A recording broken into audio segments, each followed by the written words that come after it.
Welcome to The Deep Dive, the show that takes you beyond the headlines to truly understand the most fascinating topics in orthopedics and medical innovation. Today, we're embarking on an extraordinary journey into one of the most complex, vital, and frankly, miraculous parts of the human body, the hand. It's a marvel of engineering, biology, and even communication, constantly adapting to our needs in ways we rarely stop to consider. From the smallest, most intricate surgical movements to the strongest grips required in manual labor, the human hand performs countless tasks every single day. But what is it exactly that makes it so incredibly versatile? And crucially for us in the medical field, how does understanding its inherent biomechanics, its sophisticated neurology, and its incredible adaptability inform the cutting edge of medical innovation, particularly in orthopedics, rehabilitation, and even prosthetics? Over the next half hour, we'll unpick the intricate movements, the precise coordination, and the surprising ways our hands function, drawing on detailed research into their kinematics, essentially, the science of how they move. Then, we'll pivot to the remarkable challenges and the inspiring advancements in prosthetic hand design, looking at how engineers strive to replicate this natural wonder and what that journey tells us about the hand itself. Finally, we'll delve into the fascinating realm of sign languages, where the hand transcends its physical utility to become a conduit for rich, expressive communication, revealing yet another layer of its profound importance. Get ready to have your understanding of the human hand profoundly reshaped. So, when we think of the hand, we often think of it as a tool, a very useful one, mind you. But it's so much more, isn't it? What truly underpins its incredible versatility, especially from a medical and biomechanical perspective. You've hit on a fundamental point there. The hand isn't just a tool, no. It's a crucial component of the human body, capable of performing an astonishing array of precise and complex tasks. Things no other part of our anatomy can replicate with such, well, dexterity. Its versatility stems from a combination of highly sophisticated anatomical features and an extraordinarily intricate neural system. Think about it. You've got 27 bones, 35 muscles, 18 in the forearm, 17 actually in the hand itself, 100 ligaments and tendons, all working in concert. It's quite something. But beyond that sheer structural complexity, it's controlled by a truly complicated neural system that configures the fingers in a remarkably suitable way to exert incredibly fine movements on diverse objects, or, conversely, to apply significant crushing power when needed. It's a testament to millions of years of evolutionary design, really. A biomechanical masterpiece that allows for everything from threading a tiny needle to swinging a hammer. And this inherent complexity is precisely why it's such a focal point in orthopedic research, rehabilitation, and of course, surgical intervention. That neurological control is clearly paramount, isn't it? It's not just about the bones and muscles, but how that intricate structure is commanded and how sensory information is relayed back. Precisely, absolutely central. The ability to perform fine motor skills, whether it's the delicate touch of a surgeon, the expressive stroke of an artist, or the rapid movements of a typist, it's a direct result of this intricate neurological mastery. The brain dedicates an enormous amount of cortical space to the hand. It's constantly receiving feedback and sending highly specific signals to individual muscles. This allows for an astonishing degree of conscious and subconscious control over each finger and joint. It's a two-way street of information, and that feedback loop, that exquisite proprioception and tactile sensation, well, that's a significant challenge when trying to replicate the hand artificially. Without that sensory input, even a perfectly moving artificial hand would feel alien and clumsy. It just wouldn't feel right. Let's delve into the mechanics a bit more then. How do our fingers and thumb actually move? What are those core motions that allow for such varied functionality? Okay, at their most basic, fingers primarily move through flexion and extension. Simple enough to start. We flex our fingers to grab and hold objects, curling them into the palm. Think of making a fist or picking up a glass. This motion is primarily driven by powerful flexor muscles and their corresponding tendons. These actually originate high up on the palm side of the forearm and then run down into the hand and fingers. Conversely, we extend our fingers to reach out for things, straightening them out like reaching for a door handle or playing a piano chord. This is powered by extensor muscles and tendons located on the top or the dorsal side of the forearm and hand. What's truly fascinating, though, and often overlooked, is that each finger joint can often be controlled individually. So, for example, you can bend just the distal interphalangeal joint, or DIP joint, that's the one closest to your fingertip. The very end one, yes. Right. Or you can bend the proximal interphalangeal joint, the PIP joint, the one in the middle of your finger, separately from the others. However, there's a unique interconnectedness as well, a real anatomical subtlety. The flexor tendons for the small, ring, and middle fingers often originate from a single common muscle belly higher up in the forearm. And this is why if you try to flex one of these fingers in isolation, say your ring finger, well, the adjacent fingers often move along with it. It's quite difficult not to. I've absolutely noticed that. It's so hard to isolate those movements. It is, and it's a subtle but important demonstration of this shared musculature, and actually it can be a challenge in rehabilitation if one digit is impaired because of that connection. And what about hyperextension? We hear that term used for injuries, but is there a normal component to it? Indeed, it's a term with a dual meaning, which can be confusing sometimes. Some finger joints can naturally extend past 0 degrees, meaning they bend slightly backwards. This motion is technically termed hyperextension. Now, while the degree of physiological hyperextension can be perfectly normal, just reflecting natural joint laxity in some individuals, it's also the term used to describe an injury, such as a dislocation or fracture, when the finger is bent too far back beyond its physiological limit, causing damage to the ligaments or bones. Right, so context is everything. Context is absolutely key when using that term clinically, yes. Now let's talk about the thumb. This digit alone is credited with providing at least half, maybe even more, of the entire hand's function. It's that important. It has two joints at its end and middle that flex and extend, much like the fingers. We call these the interphalangeal IP and metacarpophalangeal MCP joints, respectively. However, the next joint down, the carpal metacarpal, or CMC joint, right at the very base of the thumb. Well, that is profoundly specialized. It's a saddle-shaped joint, and this structure allows for several unique movements not possible in the other fingers, making the thumb exceptionally versatile and absolutely crucial for fine manipulation. So the CMC joint really is the game changer for the thumb's abilities. What are those unique movements it enables that make it so special? Exactly. It's the powerhouse in many ways. One key movement which truly highlights its unique design is circumduction. This is the technical term for moving the thumb around in a wide circular path, almost like drawing a circle with the tip, and it occurs specifically at that remarkable CMC joint. This wide range of motion is crucial for effective gripping and pinching, allowing the thumb to sweep across the palm to meet any of the other fingers. Opposition, essentially. Clinically, it's particularly important to note that this joint is very commonly affected by osteoarthritis. Ah, yes, base of thumb arthritis. We see a lot of that. We do, and it can severely impair hand function because of its central and constantly used role. It's often a common source of pain for patients presenting with hand issues. Then we have adduction and adduction. These describe the thumb's motion directly out of and into the palm, respectively. Abduction, moving the thumb away from the palm, is absolutely crucial for getting your hand around large objects. Think about a jar or a large bottle, even a steering wheel. Opening up the handspan. Precisely. It provides that initial wide opening needed for power grips. Adduction then brings it back towards the palm. These motions, particularly abduction, significantly increase the effective grasping area of the hand. And there's also retropulsion. This specific motion involves lifting the thumb directly off a flat surface, like a table, while keeping the rest of the hand flat. It's primarily created by the extensor pollicis longus tendon, a key extensor muscle of the thumb. This seemingly simple movement contributes to precise actions, like releasing an object, positioning the hand for delicate tasks, or even signaling. Each of these movements, subtle as they may seem, is fundamental to our hand's unparalleled dexterity. It's clear the fingers and thumb have their own incredibly complex dance, but the hand's function isn't isolated, is it? The wrist and forearm must play a critical role, acting as the foundation and positioning system. You've nailed it. Completely integrated. The hand's function is profoundly integrated with the wrist and forearm.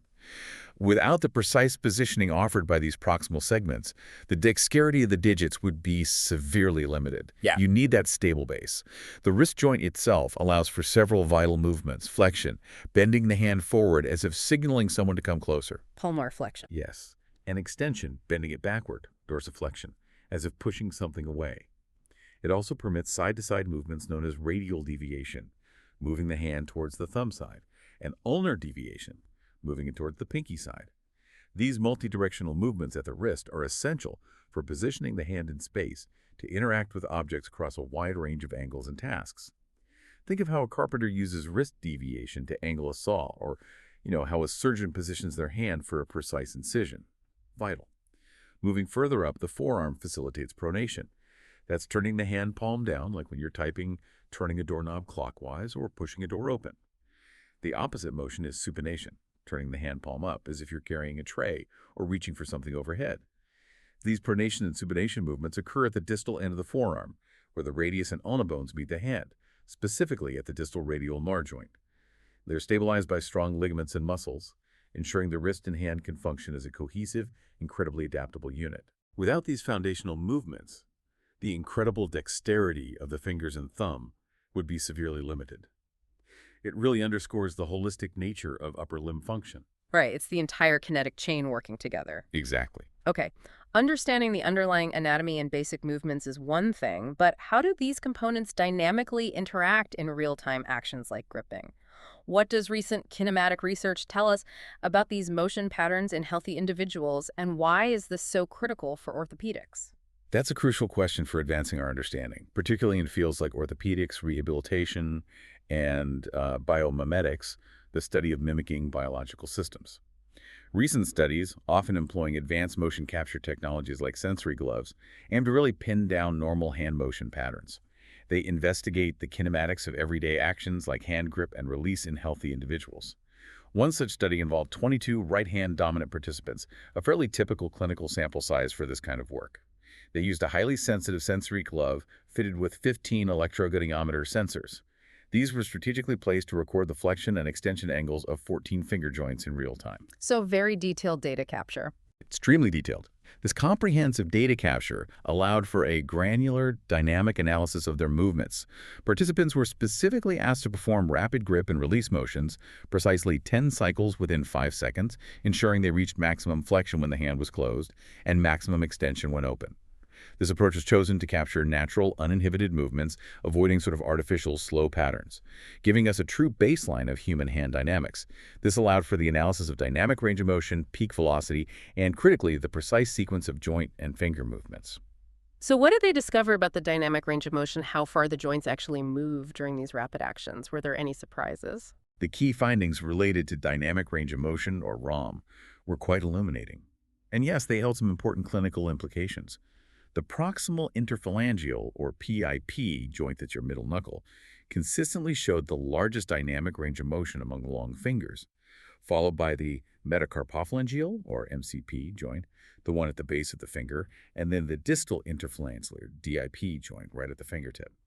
And this pattern held true during both the grip flexion and release extension phases. So the middle joint moves the most during fast gripping. Yes, significantly so.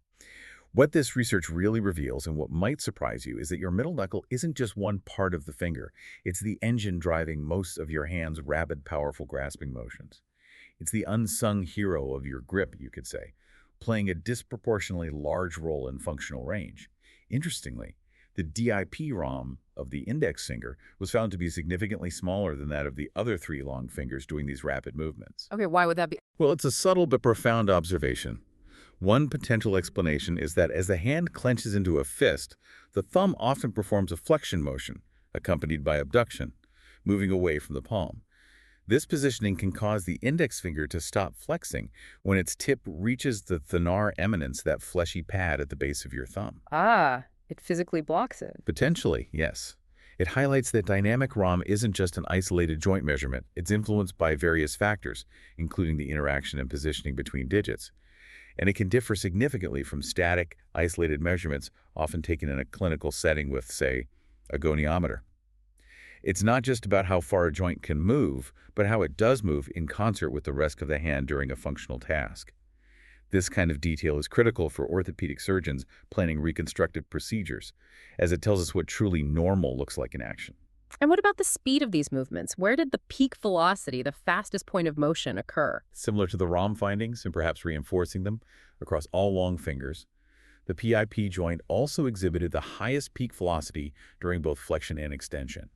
It was consistently faster than the MCP and DIP joints. For the thumb, the IP joint demonstrated a significantly higher peak velocity than the MCP joint. This finding further underscores the PIP joint's absolutely critical role.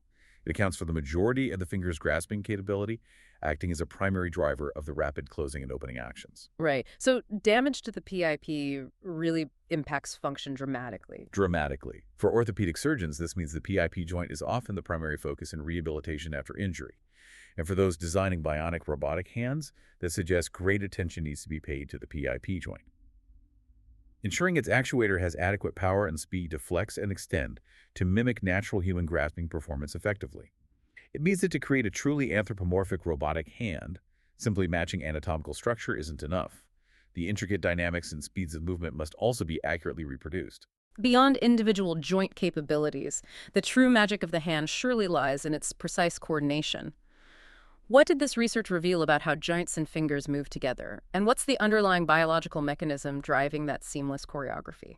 The analysis of joint and finger sequences during hand grip and release unveiled crucial information about normal finger motion patterns, information that's invaluable for diagnosing dysfunctions and designing targeted therapies.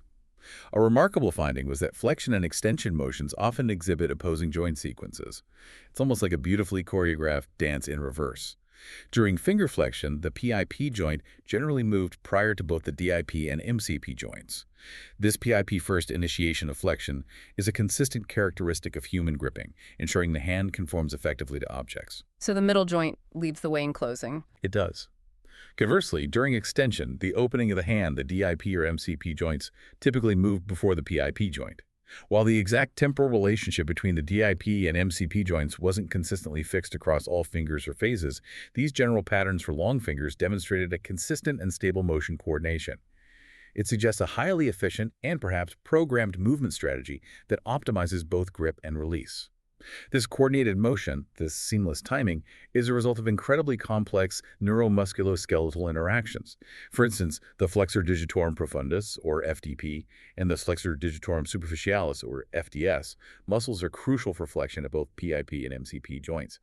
Think of the FDS as giving you that powerful hook grip. Imagine carrying a heavy chopping bag, while the FDP allows for that precise fingertip curl, like picking up a tiny coin. Two distinct actions from different muscles. Exactly. Both are vital, but for different kinds of control, and their coordinated action is key.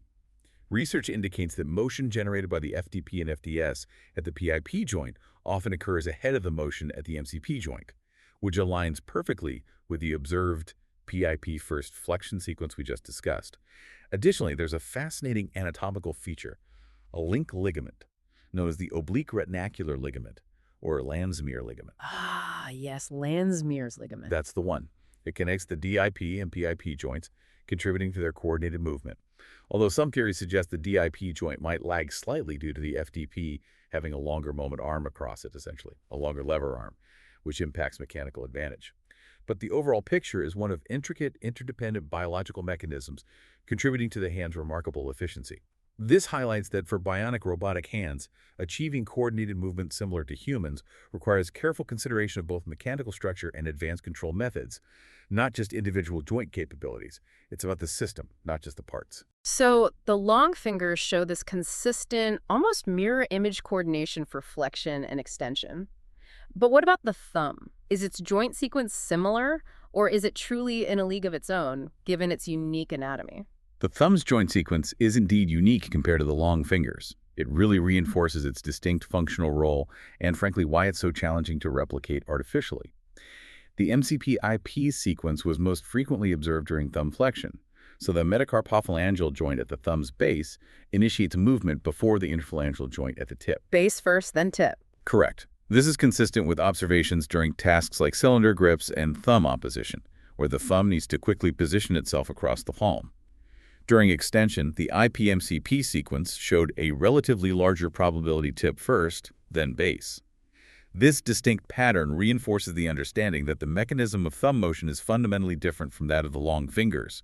It allows its unparalleled independence and versatility, which is crucial for precision grips. Looking at the entire hand, the thumb demonstrated a clear leading role in the overall finger sequence during gripping and release.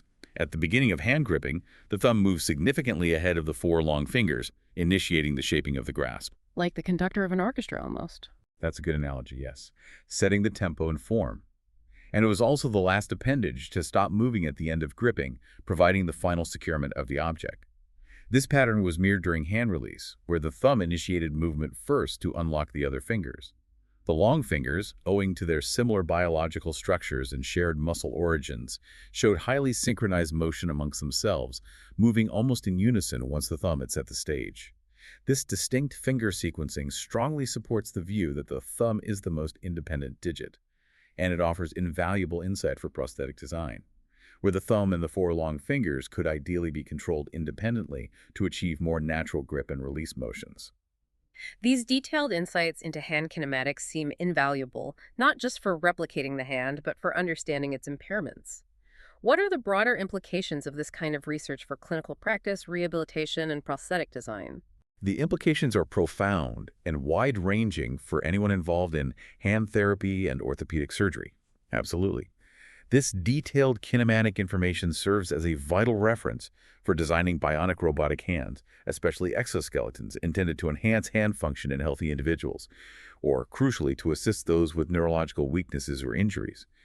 By understanding precisely how a healthy hand moves at speeds, ranges, sequences, we can create devices that move more naturally and efficiently. Crucially, it provides a baseline, a gold standard, if you will, for investigating the motion patterns of patients with various hand injuries, neurological conditions like stroke, or disabilities. This detailed comparison between normal and impaired kinematics is paramount for developing effective hand rehabilitation robots and customized therapeutic interventions. So you can pinpoint exactly what's gone wrong with the movement pattern. Precisely. For example, if a patient's PIP joint exhibits a significantly different range or velocity compared to the norm, or if their joint sequencing is abnormal, well, rehabilitation devices can be programmed to specifically target those deviations, guiding them back towards the natural pattern, thereby improving functional recovery and patient outcomes.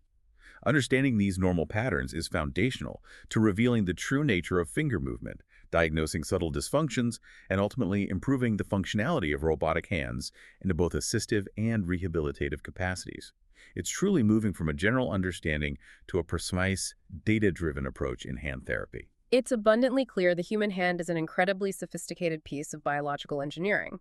So, when it comes to designing an artificial hand, what are the primary hurdles engineers face? And how do they balance that understandable desire for a lifelike appearance with the absolute necessity for practical function? That's the million-pound question, isn't it? And honestly, replicating a living organ as complicated and finely fashioned as the human hand remains a virtually impossible task with current technology. It truly does. The inherent complexity, with its numerous bones, muscles, and especially its sophisticated neural control and sensory feedback mechanisms, well, it presents immense, perhaps even insurmountable challenges to a truly biomimetic replacement. Designers of hand prostheses must accept that any model they produce will simulate the natural hand's infinite mobility while inherently lacking its organic power sources, its nervous sensitivity, and its subconscious, almost reflexive control. These hand replacements, even with anthropomorphic features, are essentially sophisticated tools designed to extend the usefulness of an arm stump. They're tools, not true replacements. Exactly. They are not true biological replacements in the sense of a transplant, and that distinction is fundamental to understanding the design philosophy. Given this reality, since it's currently impossible to incorporate all the attributes of a normal hand into a prosthetic, designers must select and prioritize the most critical features. The inability to grasp objects is the deficiency most keenly felt by amputees, as it directly impacts their independence and daily life. It's fundamental. Therefore, prehensile function, the ability to grasp and manipulate objects, is the absolute top priority.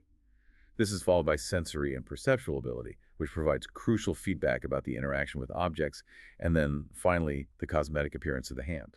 This prioritization applies generally across various amputation levels and for both male and female amputees, though individual preferences for cosmetics can certainly vary. That prioritization of function over form makes perfect sense initially, but how does that play out in practice, especially with the challenge of combining aesthetics and utility within the limited space of a prosthetic hand? Well, that's where the core dilemma lies, and where historical designs often fell short.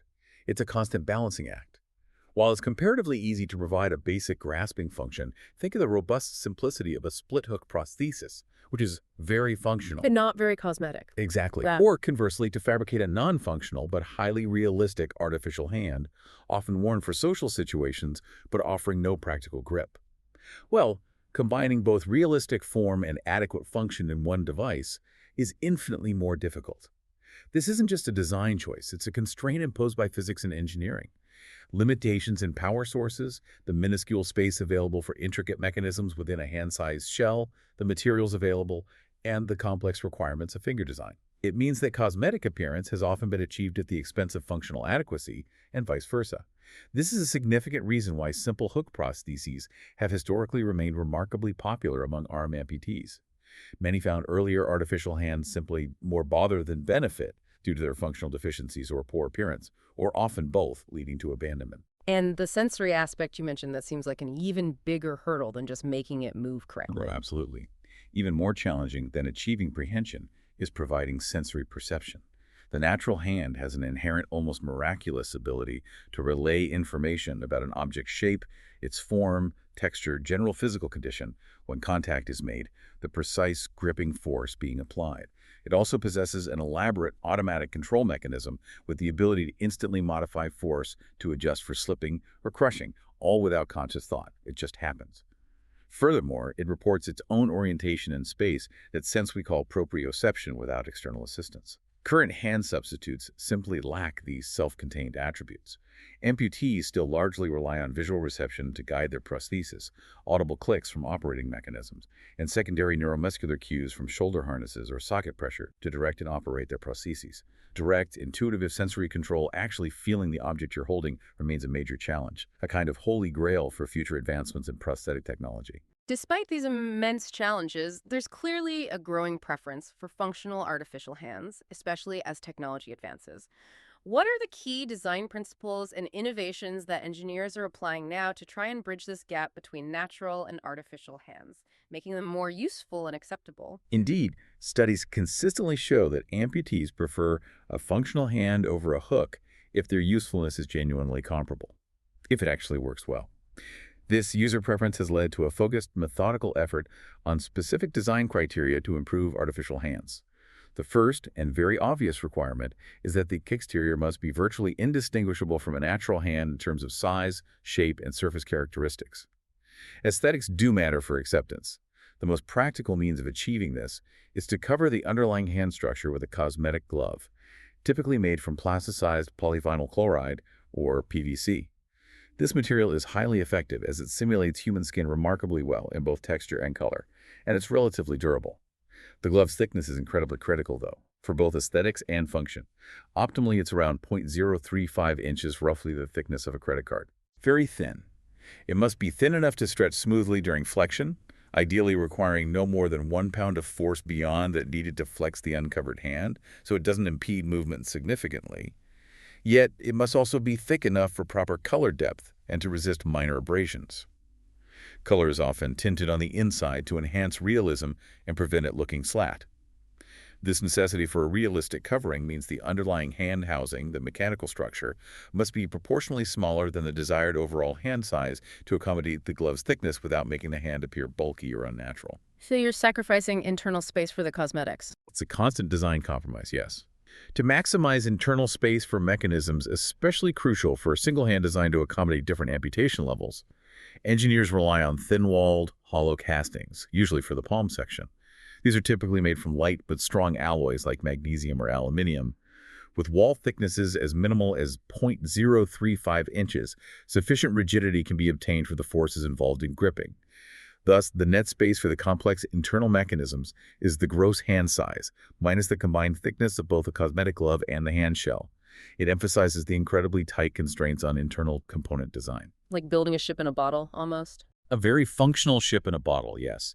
It's like building a miniature high-performance engine within a very specific, limited space. Now, regarding power and control systems, this presents arguably the greatest hurdle. The natural hand, as we said, is powered by around 24 separate, highly coordinated muscle groups, enabling almost reflex-like subconscious control.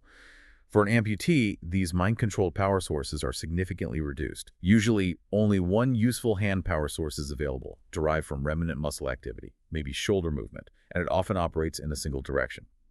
This means power can be applied to either opening or closing, but not both simultaneously, with springs typically providing the return action. Among the two basic systems, the voluntary closing system is generally preferred by users and designers. Okay, so the user actively closes it. Yes. The amputee actively closes the device by contracting the residual muscles or using body power, and spring force then opens it. This offers a more natural pattern of motion and, crucially, allows for graduated, controlled fingertip pressures. This makes it suitable for both delicate tasks like picking up an egg and heavy tasks like carrying a suitcase. The force exerted by the amputee directly correlates to the desired output forces, with average natural prehension around 18 pounds of gripping force easily achievable. This direct control over gripping force is a significant advantage. But what about holding things? Does the user have to constantly apply force? That's the key challenge for voluntary closing hands. Without constant applied force, the hand remains open, which can create an awkward or unnatural appearance, and it's tiring. To solve this, and crucially, to relieve the continuous energy expenditure required for holding objects, an independent locking or clutch mechanism is incorporated. The cam and quadrant system has proven particularly successful and is elegantly simple in concept. The amputee pulls the control cable to close the hand, then releases the pull slightly to lock it, which engages regardless of the current finger position. They then pull the cable again to unlock it, and finally release the cable entirely for the hand to spring open. Pull, release to lock, pull again to unlock, release to open. Exactly. The unlocking force is typically designed to be similar to the initial grasping force, preventing inadvertent unlocking under load. Eliminating mechanical backlash and any free play or sloppiness in the mechanism is also crucial to avoid losing prehension force upon locking. You don't want the grip to suddenly loosen. Finally, refining finger and thumb design is paramount for practical utility. Fully articulated artificial fingers, attempting to mimic every natural joint movement, well, they present problems of functional stability due to their slender, column-like nature. They'd be quite weak laterally. Precisely.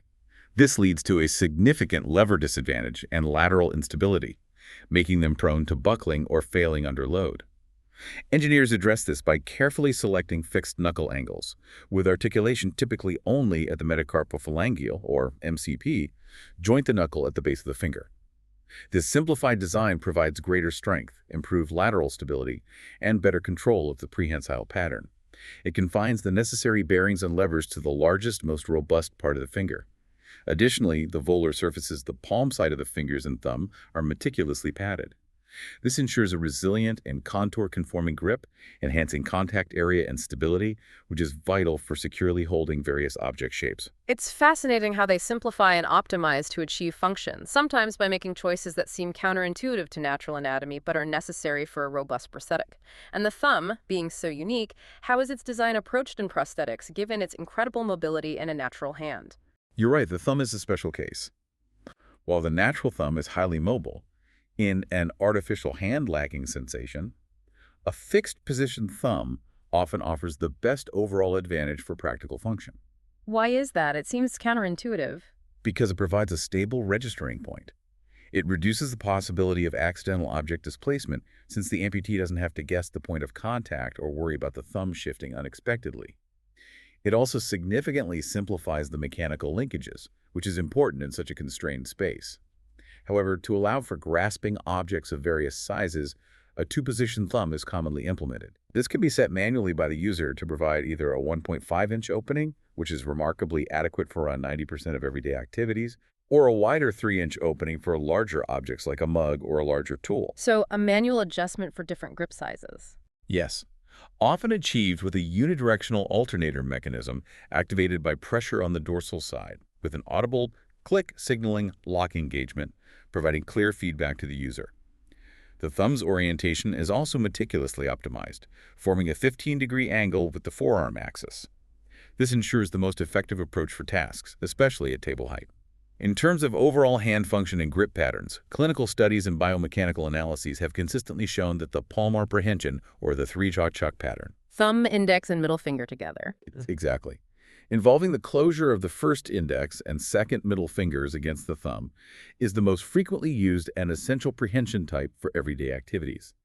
Think about picking up a pen, holding a key, manipulating small tools. In artificial hands, the third ring and fourth little fingers are primarily for cosmetic purposes. Without sensation and independent control, these digits can actually interfere with the primary grasping digits. They can get in the way. Thus, the functional utility and engineering effort are concentrated in these key, highly functional digits, the thumb, first and second fingers, providing the most useful and reliable grip for the user. It's a pragmatic, user-focused design choice. It's truly incredible to see the ingenuity applied to addressing these complex design challenges. So, what's the next stage then? What's the evolution of artificial hands looking like? And what are the ongoing frontiers of research that might truly revolutionize prosthetic design? Well, the reflex hand represents a significant leap forward conceptually. It tries to combine the practical advantages of both voluntary opening and voluntary closing systems in an elegant mechanism. Just like a natural hand, it's carried in a relaxed, open attitude when idle, which improves its cosmetic appearance. It then opens rapidly on initial force applied to the control cable, creating a wider grasp aperture, and then closes on the object with continued pull, mimicking the natural act of reaching and gripping. So, it anticipates the grasp a bit more. In a way, yes. When the grip is relaxed, the hand opens to release the object and returns to its relaxed position. This push-pull action, enabled by a clever lever system, increases efficiency and allows for capabilities like blind grasp, where the hand can spread to receive an object without direct visual input. That's crucial for tasks below eye level or in low light. This system also requires a highly efficient automatic clutch that can retain maximum grip force with minimal continuous cable tension from the amputee, significantly reducing user fatigue. Looking ahead, there are several exciting frontiers in research that we're actively pursuing. A major deficiency, as we've touched on, across all prosthetic equipment remains the lack of direct replacement for the natural sensory functions of the hand, that intuitive sense of touch, pressure, and proprioception. Knowing where your hand is without looking. Precisely. While visual control offers precision, it demands excessive cognitive concentration and isn't always practical, especially in dynamic environments or when visual attention is needed elsewhere. The strong likelihood of feedback devices, which signal hand opening and prehension pressure back to proximal skin surfaces, perhaps through electronic vibration, mechanical pressure, maybe even hydraulic or pneumatic, means that's a significant and active area of research. Imagine a prosthetic hand sending a subtle vibration or pressure sensation to the residual limb that correlates directly with the grip force. Successful development here would vastly improve an amputee's adeptness and sense of security, allowing for much more intuitive, almost natural control. Closing that feedback loop. Exactly. Another area for improvement, often subtle but vital for patient acceptance, is providing a cosmetic reflex. Slight natural-looking finger movement when the hand is idle, perhaps through clever coupling to a free-swinging elbow, or even via integrated microactuators. This enhances appearance and makes the prosthesis less conspicuous. There's also cutting-edge research into skeletal structures that provide a more live feel, mirroring the anatomical counterpart and perhaps improving the wearer's sense of proprioception. On a more practical level, ongoing advancements in chemistry and metallurgy are crucial for developing new materials. Things that improve the durability and ease of cleaning for both the mechanical features of the hand and its cosmetic covering. Longevity and hygiene are vital. And while current mechanical hands are typically limited to a single pattern of prehension due to control scarcity, future developments, perhaps leveraging advanced myoelectric signals from residual muscles, might provide a second independent control channel. Allowing for different grip patterns, maybe? Potentially, yes. Or it could, for example, enable independent locking control, streamlining operations and further naturalizing movements, moving us closer to the full versatility of the natural hand. It's important to acknowledge, though, that translating this complex research into practical clinical applications takes time. It doesn't happen overnight. Despite existing data and ongoing breakthroughs, several years will likely be needed for full utilization of current research, and further research and development are, of course, ongoing. Patience, perseverance, and interdisciplinary collaboration are absolutely essential for everyone involved in advancing artificial hand technology. From engineers and scientists to orthopedic surgeons, therapists, and, most importantly, the amputees themselves. It's a collective journey. Absolutely. Now, moving beyond the hand as a tool for manipulation, our hands are also incredibly powerful tools for communication. Many people, even in the medical field, may not fully realize the incredible complexity and linguistic richness of sign languages. Let's delve into this, starting perhaps with British Sign Language, or BSL. Indeed. And it's a fascinating area that highlights another dimension of the hand's capability.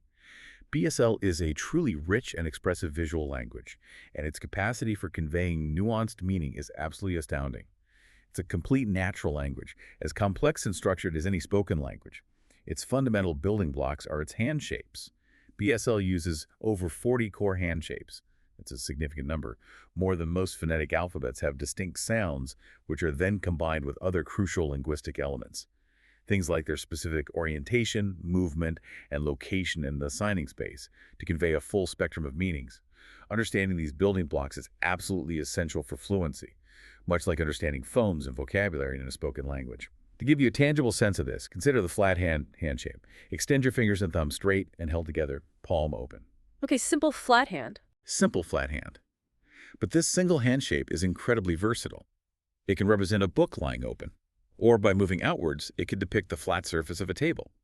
If lifted above your head and moved from your head outwards, it could even trace a ceiling overhead. Or take the index finger hand shape. Simply extend your index finger while keeping the others curled. This fundamental shape can mean I or me when pointing to oneself, or the number 1, or tracing the shape of an object like a plate. The Y hand shape, where you extend your thumb and little finger out, rest folded down. That can denote which, with side-to-side movements, or the act of pouring from a kettle or drinking wine. Even a closed fist, all fingers curled tightly, that can represent train by moving forward across the body, cold through shivering movements, or hungry by rubbing the fist on the stomach. Wow, so context and movement are key. Absolutely. And a V hand shape, like a victory or peace sign, is used for signs such as doctor, touching the wrist, sing, moving towards the mouth, or look, moving from the eye outwards. This vast variety demonstrates the sheer versatility and efficiency of BSL's visual grammar. It's fascinating how a single hand shape can convey so much, depending on context and motion. But it's not just the hand shapes, is it? We talked about the whole body in hand kinematics. Is it similar for sign language? Is more involved? You're absolutely right, and this is a critical point that often gets missed when people first encounter sign language. What's fundamental to understanding BSL, and indeed any sign language, is that hand shapes are just one component, albeit a foundational one. Facial expressions are as important, if not sometimes more important, than your hand shapes. Your face needs to match your message to convey the full meaning. Adding emotion and grammar. Precisely. Adding crucial emotional tone and grammatical information, like indicating a question or expressing sarcasm or doubt. Similarly, lip pattern or mouthing, where the signer mouths the associated English word, is often crucial for distinguishing between signs that might otherwise look similar. For example, differentiating Monday from mum using the exact same M hand shape purely relies on the lip pattern. Without the correct mouthing, the meaning can be ambiguous. BSL also makes extensive use of classifiers. These are a type of hand shape specifically used to give information about the size, shape, movement, or location of people or objects. Like drawing a picture with your hands? Exactly that. They are vital for adding clarity and rich detail to sign conversations, allowing for highly descriptive and precise visual representations within language. For instance, a flat hand classifier might represent a car, and its movement shows it driving up a hill. And like any living language, it's constantly evolving. The BSL Corpus Project and other research initiatives across the UK continuously reveal new information about signs and how the deaf community adapts to sociolinguistic and cultural changes. This hand-shaped variety, its dynamic grammar, and its cultural integration are just one area of ongoing exploration. It demonstrates that BSL is a vibrant, dynamic, and fully capable language. It's truly eye-opening to understand the depth of BSL. How does it compare to other prominent sign languages, particularly American Sign Language, ASL, which many might assume is similar given the shared spoken language between the UK and the US? It's a very common and understandable misconception that British Sign Language and American Sign Language are mutually intelligible because both the UK and US share English as a common oral language. But fundamentally, they are distinct natural languages, each with their own unique sets of rules and variations for hand shapes, grammar, and vocabulary. So completely different languages. Completely different. There's no more mutual intelligibility than between, say, English and German. A BSL signer would not understand an ASL signer without learning the language, and vice versa. American Sign Language, or ASL, has its own fascinating origin story. It emerged in the early 19th century in the American School for the Deaf in Hartford, Connecticut. It wasn't simply invented, rather it developed organically from a complex situation of language contact. It blended Old French Sign Language, brought by Laurent Clerc, a deaf French teacher, various village sign languages that already existed in deaf communities in America, like on Martha's Vineyard, and individual home sign systems that deaf children developed with their families. A real melting pot of visual languages. Exactly. So while it has roots in French Sign Language, it evolved into something distinct and uniquely American. ASL is a complete and organized visual language expressed through both manual features, the hand shapes, their specific movement paths, palm orientation, and location in signing space, and non-manual features, which include movements of the face, torso, and eyes. Just as phones distinguish meaning in spoken languages, ASL has distinct phonemic components.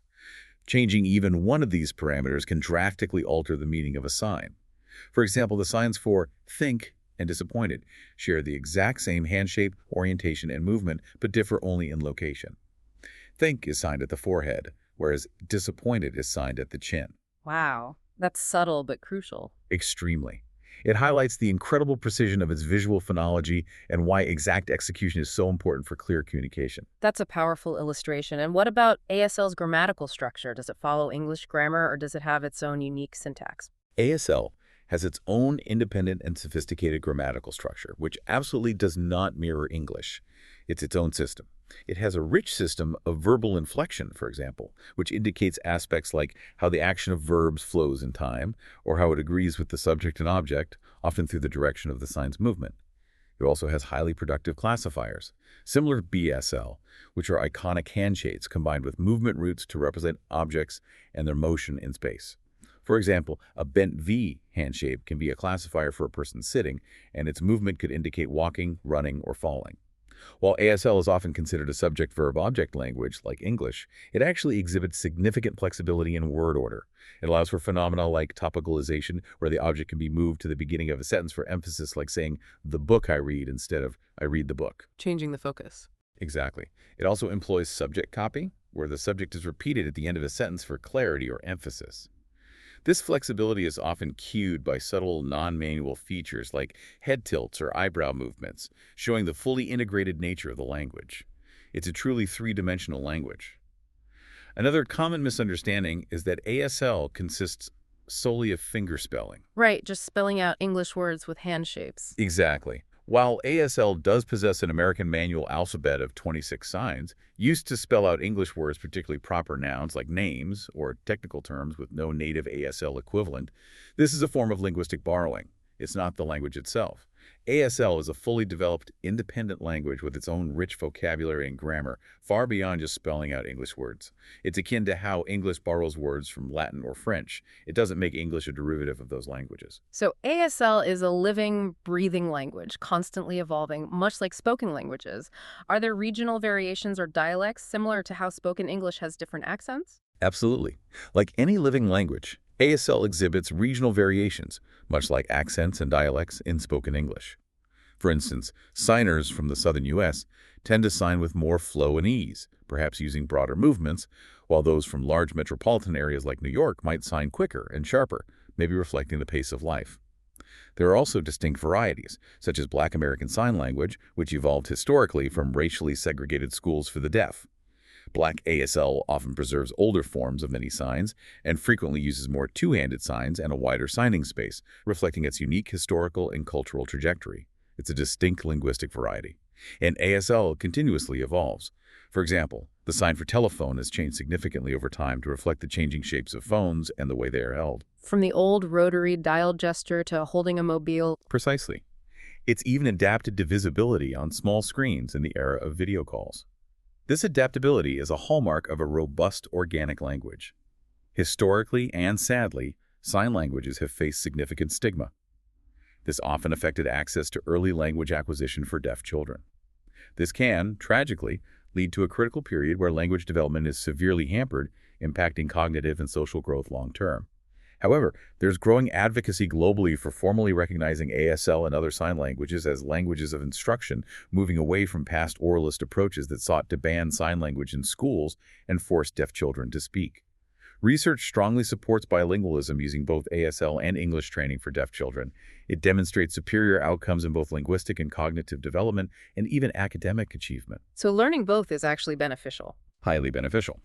Furthermore, studies suggest that being bilingual, whether signed or spoken, can offer significant cognitive advantages, like enhanced problem-solving skills and improved executive function. It might even help prevent cognitive decline and dementia later in life. It's also worth noting that children of deaf adults, known as CODIS, often acquire ASL and deaf cultural values from birth, absorbing two languages and two cultures simultaneously. While sometimes mistakenly labeled as slow learners due to preferential attitudes towards spoken language in some educational settings, they're often more culturally deaf than deaf children born to hearing parents. and they are incredibly adept at navigating both hearing and deaf worlds. This really underscores the profound importance of cultural understanding alongside linguistic recognition. Prof. Imam, what an insightful deep dive into the human hand. We've journeyed from its profound biomechanical marvels, its anatomical intricacies, its unique kinematics to the ambitious frontier of prosthetic design, and then into the rich visual languages that rely entirely on the hand's expressive power. It's been a truly comprehensive exploration. It truly underscores that the hand is far more than a simple appendage, doesn't it? It's a microcosm of the human body's incredible neuromusculoskeletal genius and its remarkable ability to adapt, to innovate, and crucially, to connect. Its intricate design allows for such a vast array of functions, from the most basic, powerful grasp to the nuanced, eloquent expressions of human language. For us in orthopedics, understanding this fundamental unit of human interaction is absolutely paramount. And what a compelling thought to end on.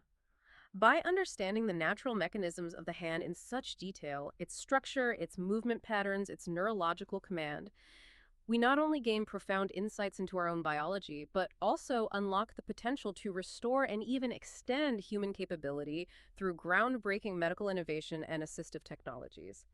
The future of orthopedics and rehabilitation really hinges on this continued deep dive into the human form, leveraging science to truly improve lives. We hope you found this deep dive insightful and perhaps gained a new appreciation for this extraordinary part of your own anatomy.